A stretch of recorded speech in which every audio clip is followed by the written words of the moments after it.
Bismillahirrahmanirrahim. Assalamualaikum warahmatullahi wabarakatuh.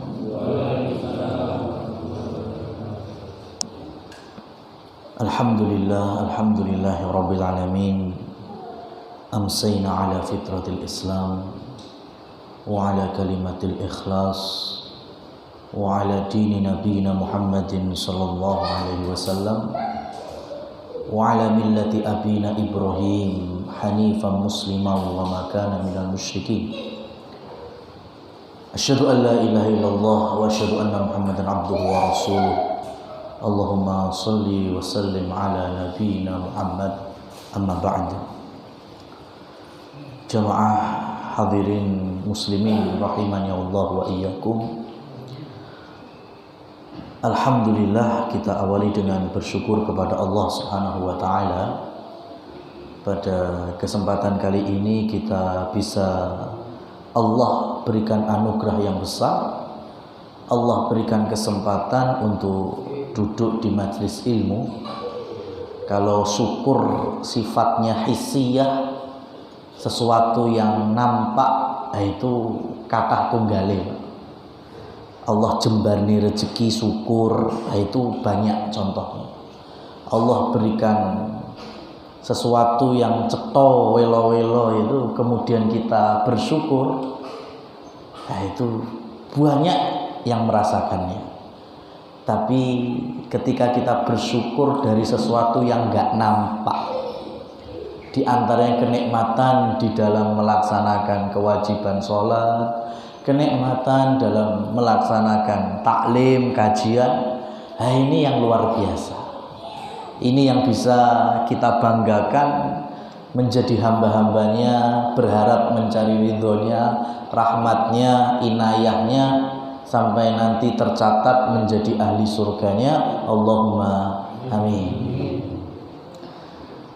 Ma'asyiral muslimin rahimani Allah wa iyyakum.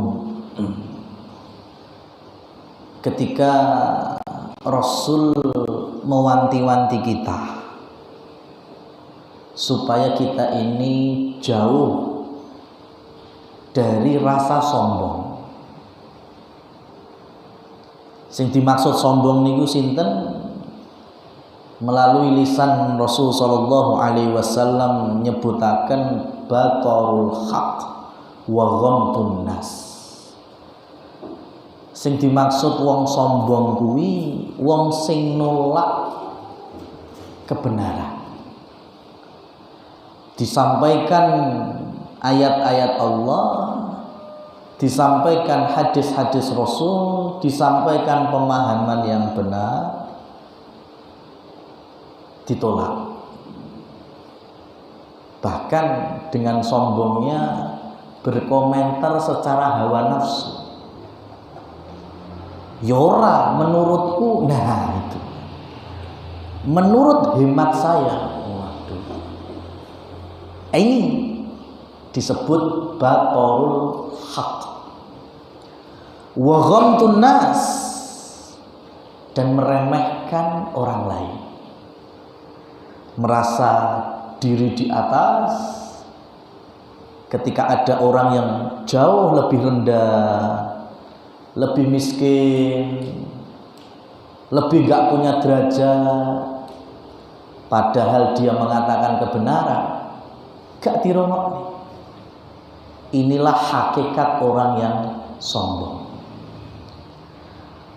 Maka beda dengan perilaku para sahabat. Sahabat Nabi Muhammad sallallahu alaihi wasallam radhiyallahu anhum, Allah meridhoi mereka karena di antara mereka tidak ada istilah meremehkan yang kecil, meremehkan yang muda, meremehkan yang miskin, enggak ada. Rasul sallallahu alaihi wasallam di akhir hayat beliau membuat pasukan besar melawan Romawi. Pemimpinnya seorang bocah belum genep 18 tahun, namanya Usamah bin Zaid bin Harithah. Dan di tengah pasukannya itu ada Umar bin Khattab, ada Sa'ad bin Abi Waqqas, sahabat-sahabat senior secara usia, lebih lama menemani Rasul Shallallahu Alaihi Wasallam. Tapi mereka semuanya tidak meremehkan kepemimpinan Usama. Nah ini selagi yang dibawa adalah kebenaran, ilmu, dan ini kesempurnaan agama kita.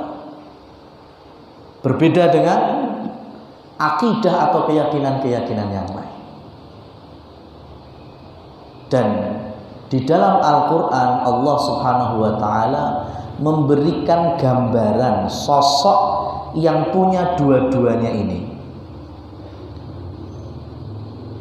merasa paling tinggi, merasa paling benar, menolak kebenaran dan meremehkan yang lain. Siapa? Fir'aun, laknatullah. Nah, dua-duanya ada. Maka figur kesombongan ada di Fir'aun, figur kezaliman ada di Fir'aun, figur kekufuran ada di Fir'aun. Bentuk semua kesalahan dari sisi diniyah, syar'iyah itu komplit di Fir'aun. Makanya bagi siapa saja wong ngaji ora ngaji kuwi ngenali Fir'aun wong sing apik apa wong sing elek? Elek. Masih wong gak sapa masjid, bapak-bapak yang dirahmati Allah. Kula dereng natos krungu enek wong pengen duwe anak, terus cita-citane ben anakku iso dadi pemimpin negara makmur gede kaya dene Mesir. Wis tak jenengi wae anakku Fir'aun. Enten, Pak? Mboten enten. Enggak ada. Seburuk-buruknya manusia hari ini itu gak ono sing gelem duwe anak dijenengi Fir'aun. Kenapa? Karena sepakat Fir'aun ini manusia terkutuk, terlaknat. Nah, maka pada kesempatan kali ini saya akan fokus ke salah satu ayat. Ada di dalam Al-Quran, ayat yang ke-51 dari surat Az-Zukhruf, di mana Allah Subhanahu wa Ta'ala berfirman menceritakan kondisi Fir'aun. Ini Fir'aunnya Nabi Musa.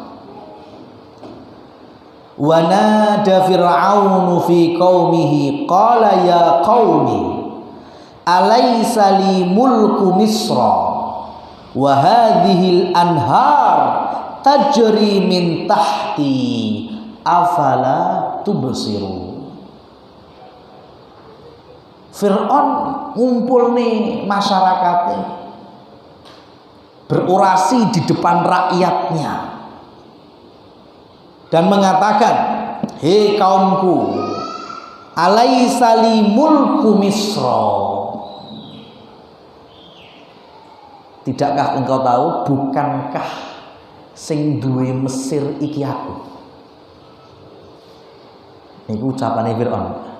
Jenengan pernah nemoni pemimpin sing ndaku negarane wae dhewe?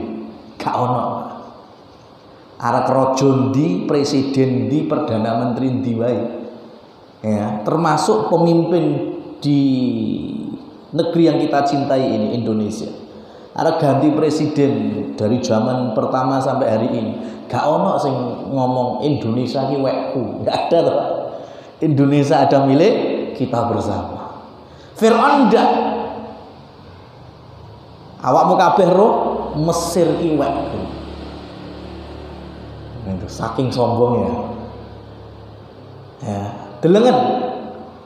Wa hadhil anhar tajri min tahti. Delon kabeh. Tontonen di bawah istanaku mengalir sungai. Sungai napa? Nil. Awakmu kabeh nonton, afala tufsirun. Bukankah kalian melihat?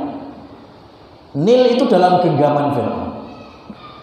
Artinya apa? Kalian kan tahu, kalian sejahtera, makmur, urip penak.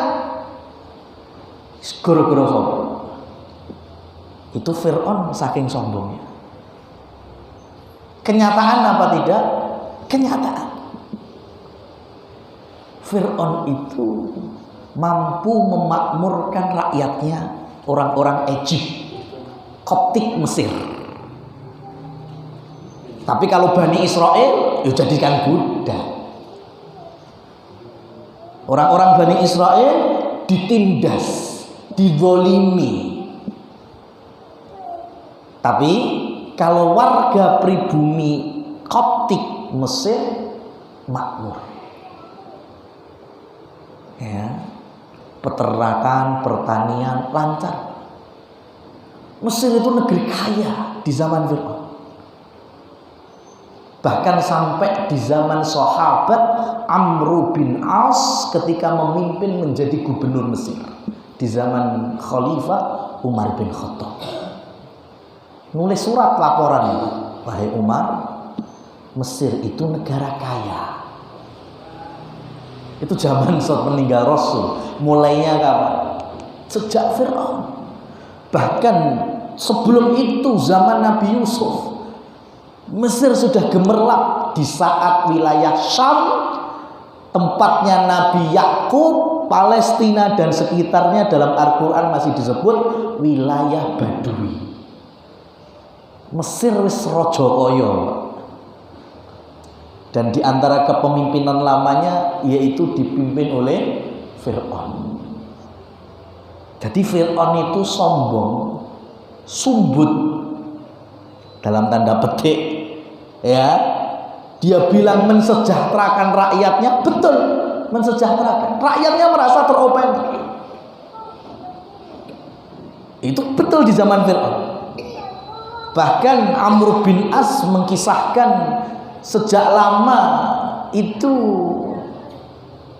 Mesir sudah tahu hasil pertanian dengan adanya neraca naik turunnya pasang surutnya air debit Sungai Nil.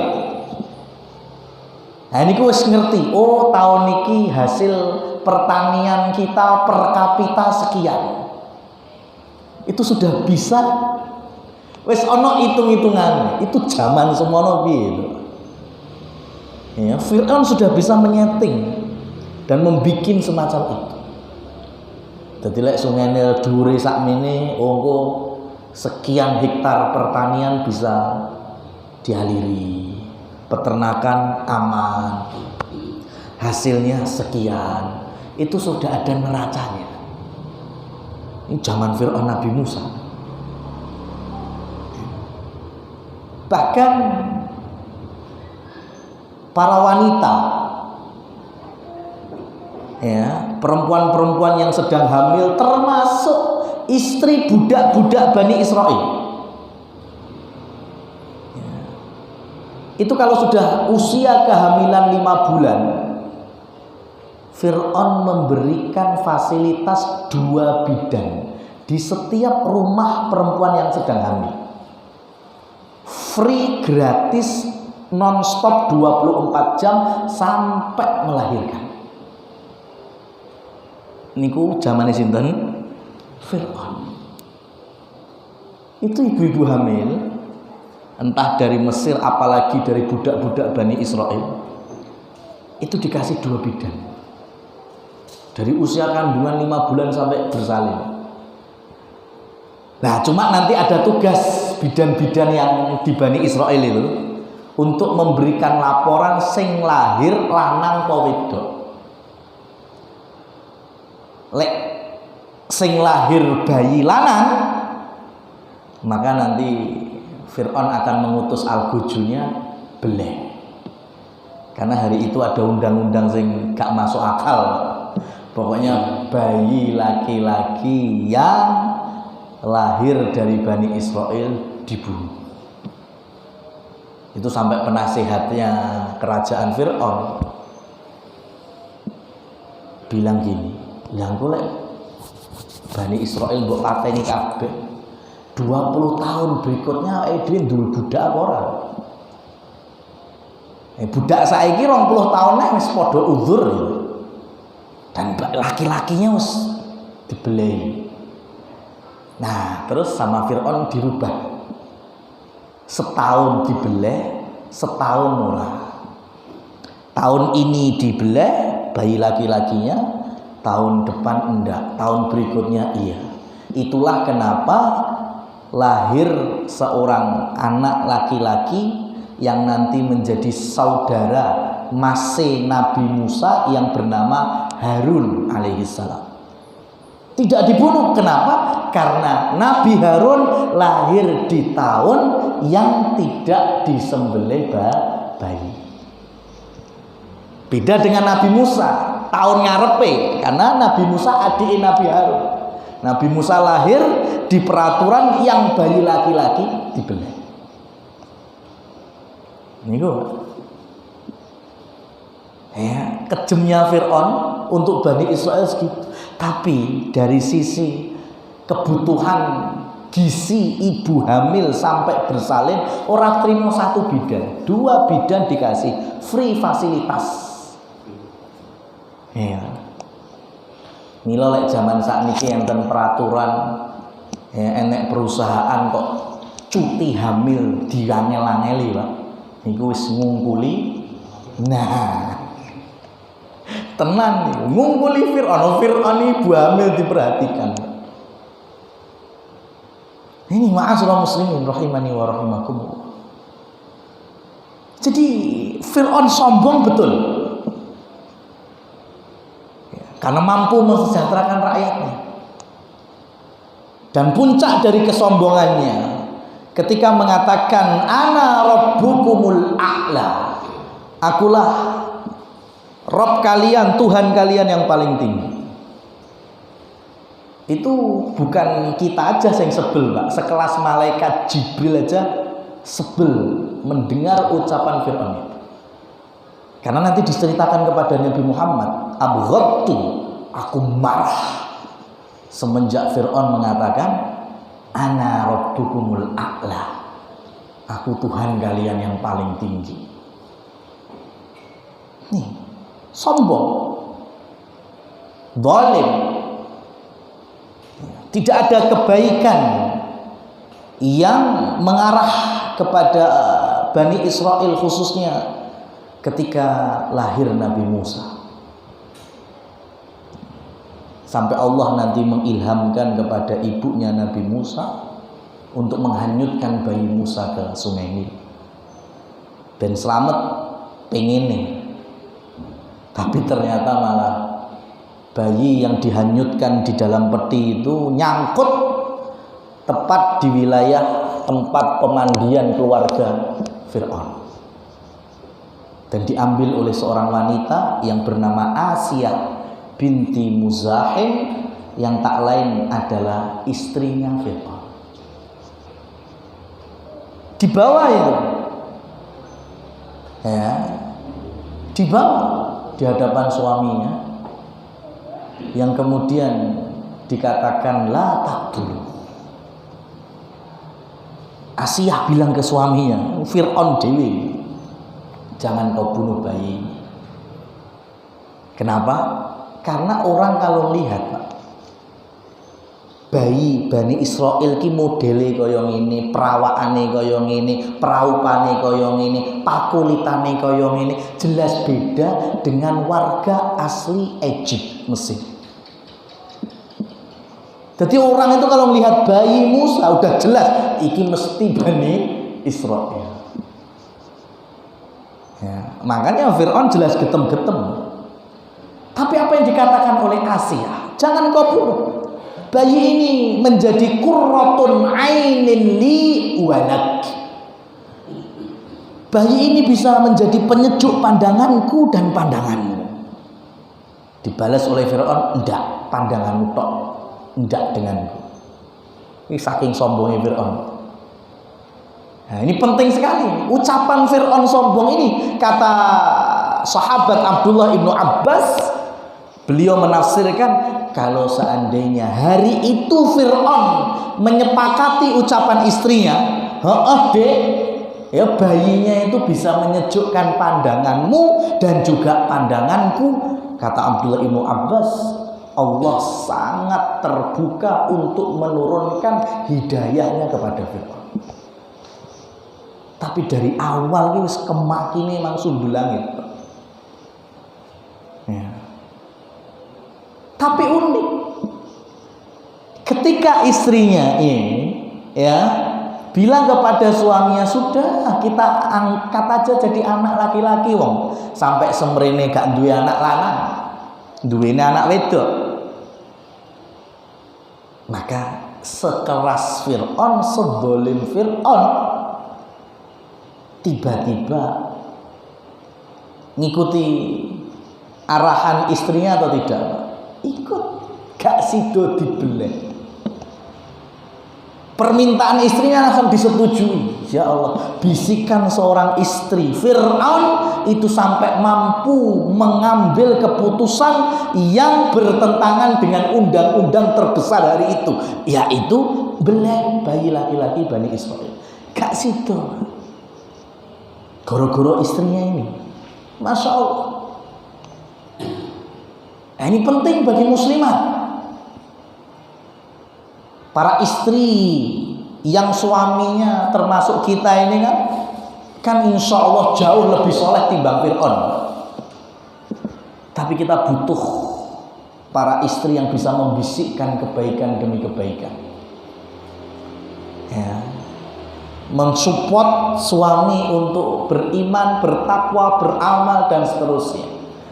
Lah wong sekelas Fir'aun aja dibisiki istrinya aja klepek-klepek loh.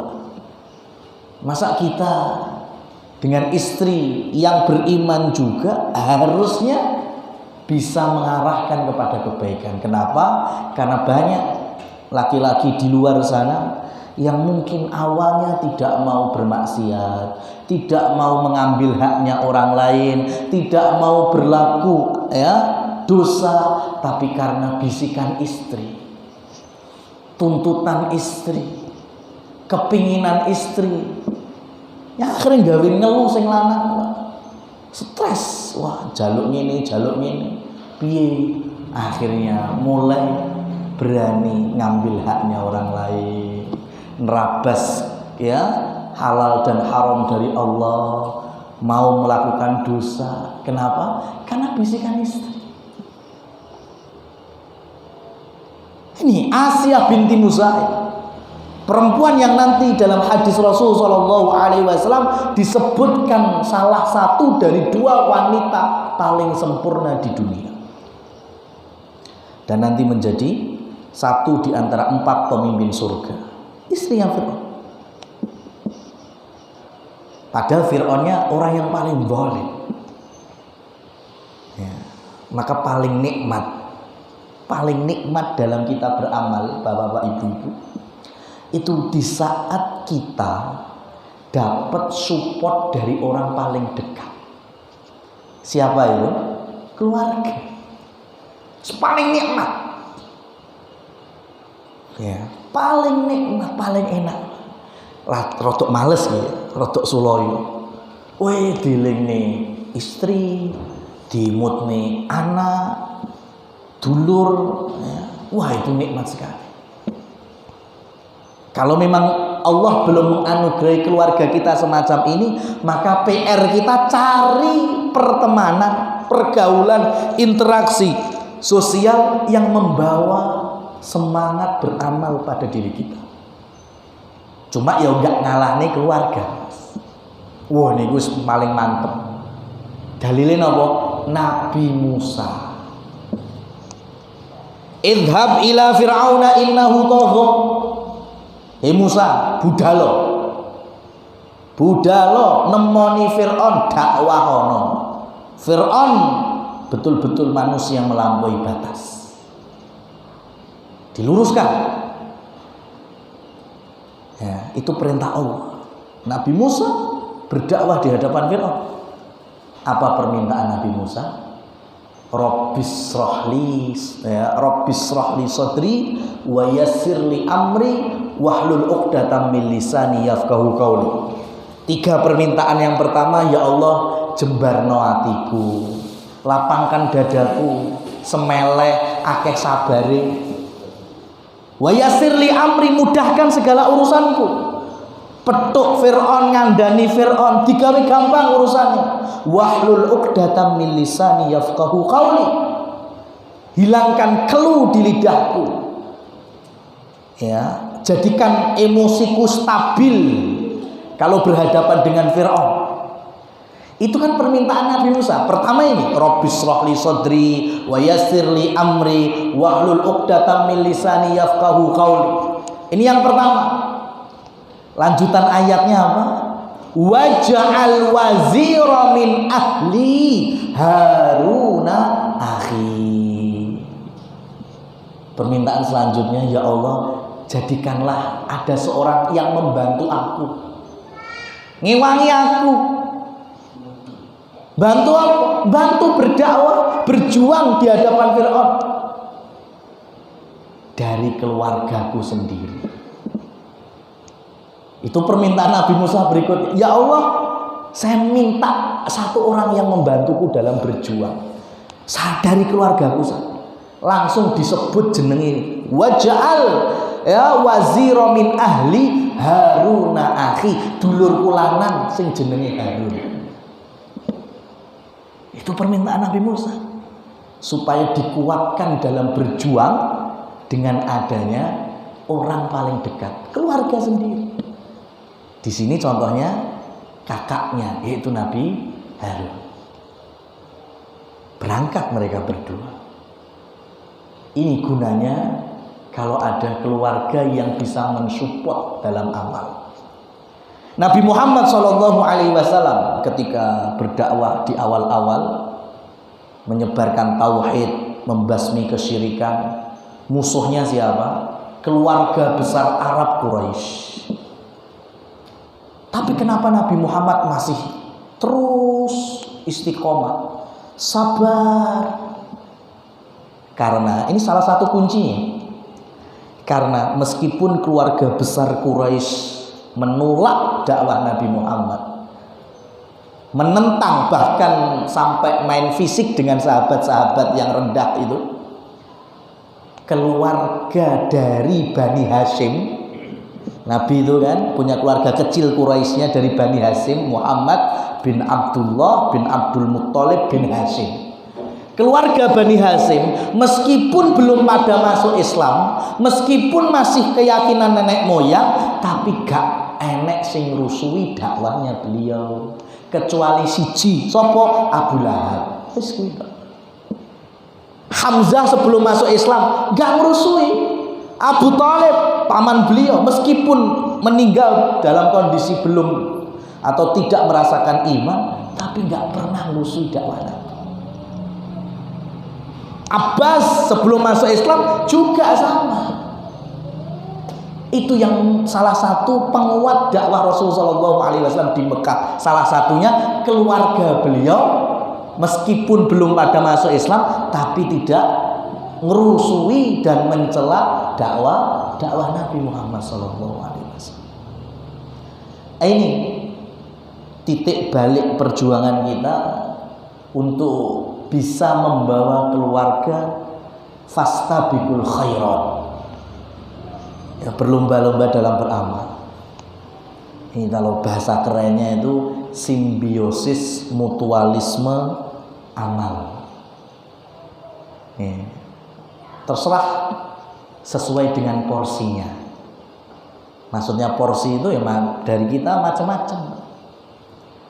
Kalau kita tilik di Quran surat At-Tur ayat 21, walladzina amanu wattaba'athum dzurriyyatuhum biimanin alhaqna bihim dzurriyyatahum. Ini sak omah mlebu swarga. Ya, cekelane pertama iman. Ini syaratnya ini, Pak. Iman. Tapi ternyata amale beda. Swarga wong tua luwih dhuwur timbang swargane anak. Tapi di dalam surat At-Tur dijelaskan dengan maha adilnya Allah surgane anak diangkat, ditemokne ning swarga sing luwih dhuwur untuk bertemu dengan orang tuanya. Kalau dalam hadis dibalik, sak omah mlebu swarga, swargane anak luwih dhuwur tinimbang swargane wong tua. Maka nanti Allah mengangkat derajat orang tua menuju surga yang lebih tinggi, yaitu surganya anak. Lah, Quran surat At-Tur ayat 21 unik, Pak. Kenapa? Karena ayat-ayat sebelumnya itu bahas kenikmatan surga. Ayat 17, 18, innal muttaqina fi jannati wa na'im, wong-wong sing bertakwa panggonane ning surga dengan penuh kenikmatan.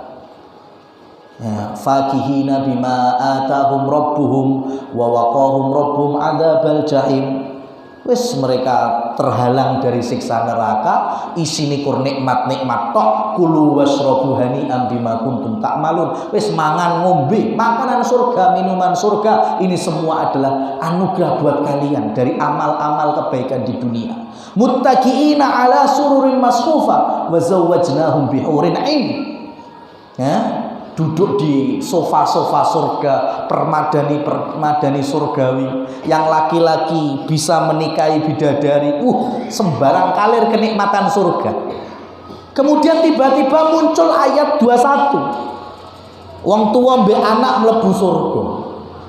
Ayat 22 kenikmatan surga lagi. Buah-buahan, daging surga, sampai ayat 23, 24, 25. Ini kalau para ahli ilmu, para ahli tafsir menyebutkan bahwa Quran surat At-Tur 21 itu merupakan bentuk kalimat, ini kalau belajar bahasa Arab itu ada namanya wawu i'tiradiyah. Kalimat i'tiradiyah itu enggak ada dalam konsep bahasa Indonesia. I'tiradiyah niku artosipun kalimat sing disempilno, sing disisipno. Jadi gak ono kalimat kuwi tetep nyambung. Ya, mila mengke jenengan buka Quran surat At-Tur, jenengan waos mulai ayat 17 sampai 24 umpamane napa selawe. Kuwi ilang ayat 21, gak ngaruh. Tetep nyambung karena gambarannya kenikmatan surga semuanya.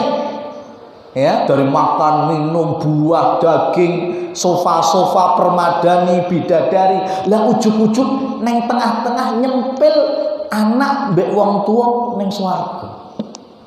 Itu yang disebut dengan kalimat i'tiradiyah. Apa fungsinya? Fungsi kalimat sisipan itu sing disempil nih sebagai penguat dan penegas yang membawa makna sak penak-penake daging surga, sak enak-enake ombenan ning surga, semua kenikmatan itu dibandingkan dengan keluarga yang bersatu kembali. Sing biyen neng donya beramal bareng, kemudian neng surga kumpul bareng, itu wis jan lengkap kenikmatannya. Itu maksudnya. Gak ada yang mengalahkan kenikmatan, ya. Tentu selain melihat wajah Allah, yaitu kenikmatan ketika penghuni surga itu bisa bertemu kembali, anak bojo, ya, dulur sing biyen nang donya bertemu dalam keimanan, dalam beramal, ternyata di surga Allah kumpulkan lagi dalam satu surga. Wis ngalah nih omben-ombenan, ngalah nih panganan, ngalah nih daging-daging swarga. Jadi itu tanggung jawab kita selagi menjadi hamba-hamba Allah yang beriman. Gimana bisa membentuk rumah itu rumah yang penuh dengan amal, ya, dengan porsi masing-masing. Saya nggak bilang harus podo kabeh, karena tetap ada perbedaan. Wong jenengan medal metu komah paling jam 7:30 wis budal. Nah, yang ibu-ibu bocah-bocah itu kan yang di rumah umpamanya kan ya wis apal, bapak ibu bocah-bocah ya jam 7:30 wis mangkat ya apa ya kober salat sunah, apa kober ngaji rong lembar setengah jus, sak jus, rong jus, paling wis ora kober. Nah, mumpung aku, jarine ibu bocah-bocah niku, mumpung aku sing wektune akeh nang omah tak jupuki. Wis aku wae sing akeh ning salat sunah. Wis aku ritek sing maca Qur'ane luwih akeh. Iso sak jus, rong lembar, telung lembar pun silahkan berperan dalam amalan ini. Ya. Untuk siapa? Untuk muslimat, untuk para istri, karena ada waktu. Kita karena punya tanggung jawab selaku laki-laki mencari nafkah, ya, menutupi kebutuhan rumah tangga, bekerja, maka kita niatkan dalam bertakwa, beramal saleh. Cari yang halal. Oh, riwayatnya jelas Rasul motivasinya. Beliau duduk-duduk dengan para sahabat di tepian kebun kurma. Ujuk-ujuk enek wong sing masya Allah, laki-laki jalannya kayak panglima militer, mau gagah. Padahal terima arek neng kebun, wong kerjaane mangkuli kebun kurma. Itu ada sahabat yang komentar, coba jalannya itu digunakne neng medan jihad fisabilillah, opera tambah ganteng, ya, opera tambah sangar, melakune dinggo lawan musuh Allah, melaku kaya panglima terima arep neng kebon. Oh, itu langsung dikomentari, dibantah sama Rasul Shallallahu Alaihi Wasallam. Kamu jangan bicara seperti itu.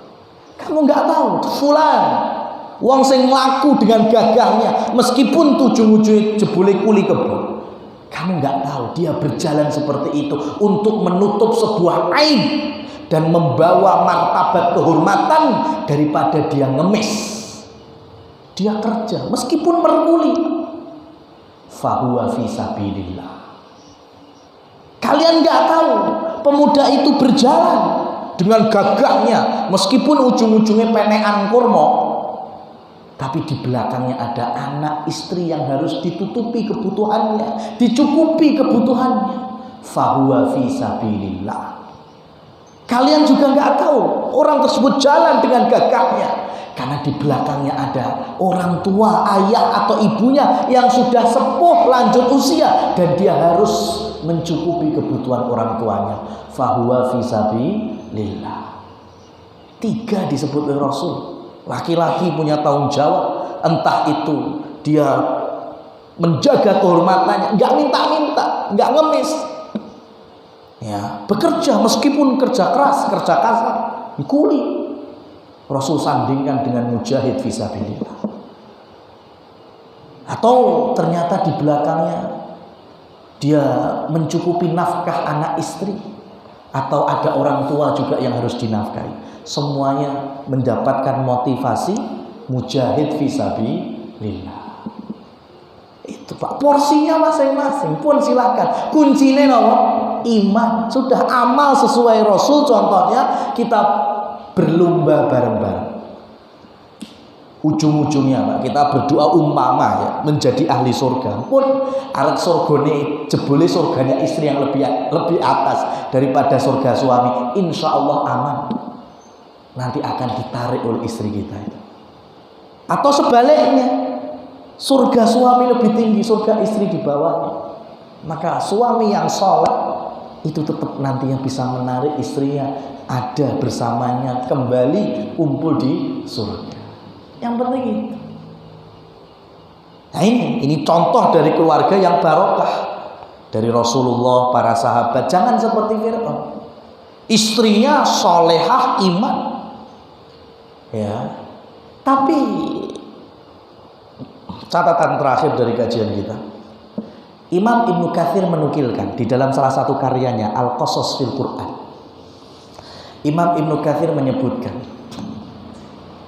tadi kan sudah saya ceritakan kan, istrinya bilang ngerayu Fir'aun kelepek-kelepek sampai ya. Pertanyaannya, kenapa Fir'aun kok langsung mendengar rayuan istrinya? Langsung gelem gak sidul belek Musa bayi. Kata nukilan dari Imam Ibnu Katsir, karena Fir'aun semenjak menikah dengan Asiyah, dia sangat cinta kepada istrinya, dan Fir'aun tidak pernah berlaku kasar terhadap istri. Niku sinten Mas? Fir'aun. Jadi Fir'aun itu lembut sama istrinya. Harap diomong dolim mbek Bani Israel ya bener. Ingkar terhadap Allah dan Nabi Musa, ya betul. Tapi Fir'aun tuh cinta sekali sama istrinya. Makanya ketika bilang jangan dibunuh, langsung disetujui. Itu Fir'aun. Lah kita lagi-lagi kan gak gelem dipadakne Fir'aun. Kita beriman, berjuang dalam beramal soleh, ngaji sisa. Lah tapi ternyata kok perlakuannya kasar mbek istri, anak, KDRT. Beriman KDRT mbek istri, wah itu berarti ngungguli Fir'aun. Segitu aja. Ya. Masya Allah. Bahkan Imam Ibnu Katsir menukilkan ketika Nabi Musa berdoa kepada Allah, ya Allah, ketika tidak diterima dakwahnya Nabi Musa memohon turunkan azabmu kepada Fir'aun sebagaimana engkau mengazab kaumnya Nabi Nuh. Dan dalam tafsir banyak sekali, tafsirnya Imam Tabari, Ibnul Jauzi, Ibnul Ashur, Allah menahan doanya Nabi Musa sepanjang berapa tahun? 40 tahun. Enggak Allah kabulkan. Baru Allah kabulkan 40 tahun berikutnya, Fir'aun delebit. Allah tenggelamkan. Pertanyaannya sekali lagi, kenapa Allah menahan doanya Nabi Musa? Padahal ketika Nabi Nuh mohon umatnya diazab, langsung dikabulkan. Nabi Lut memohon umatnya diazab, langsung dikabulkan. Nabi Musa enggak. Maka nukilan dari Imam Ibnu Katsir menyebutkan karena sepanjang 40 tahun itu Fir'aun bekti sama ibunya. Fir'aun itu sak dolim-dolimi Fir'aun, sekafir-kafirnya Fir'aun, ada dua sosok wanita yang tidak pernah merasakan kasar.